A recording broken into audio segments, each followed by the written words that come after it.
Si e trajton jetën tani pas heqjes së Shamis Meryem Lumi? Ja si duket dhe se si po e trajton tani jetën Meryem Lumi, tani e quajtur Maria Lumi, pas vendimit të saj pas heqjes së Shamis. Meryem Lumi ishte e njohur si teologe aktive, mbante ligjërata islame dhe promovonte fen në publik. Sidoqoftë, pas akuzave dhe debatit publik përfshirë pretendime për përfshirjen me para nga besimtarët, ajo u tërhoq nga skena publike në vitin 2024.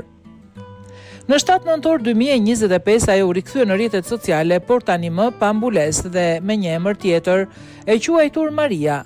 Një video shfaqje publike, ajo ka rrëfyer se ka kaluar një krizë identiteti, periudhë me ndryshime, depresion, vetmi dhe se vendimin për të hequr Shamin është pjesë e një procesi të gjatë për të gjetur paqen me veten dhe jetuar më autentikisht.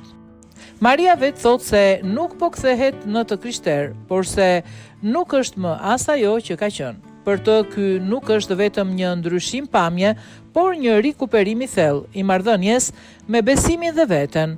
Ndjekësit të caktuar e përshëndesin për guximin dhe sinqeritetin, kam vlerësuar hapjen e saj dhe vendimin për të jetuar si ndihet vërtet, por shumë të tjerë shprehen të befasuar. Ndryshimi i papritur dhe radikal ka tronditur njerëzit që njihnin me imazhin e mëparshëm.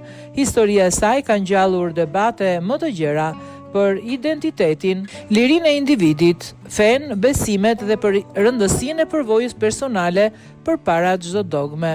Rasti i Marias ilustron se për shumë njerëz bindjet, besimi dhe identiteti janë të pandryshueshëm. Mund të evolojnë me përvojën, detyrimet, dhimbjet, vendimi për t'u distancuar nga një imazh publik, për t'u rimenduar si individ, është shpesh më shumë se pamje, është kërkim për autenticitet. Por çfarë shkruan ajo? Ndonjëherë, më duket se natyra është filozofi e heshtur, nuk flet, por të mëson me gjëra konkrete. Kjo gjethe vjeshte, për shembull, më kujton se çdo gjë që bie, por nuk humbet, thjesht rikthehet në diçka tjetër, ashtu si unë. Unë s'kam frikë nga rrëzimi, nga ndryshimi apo nga kapituj që mbyllen.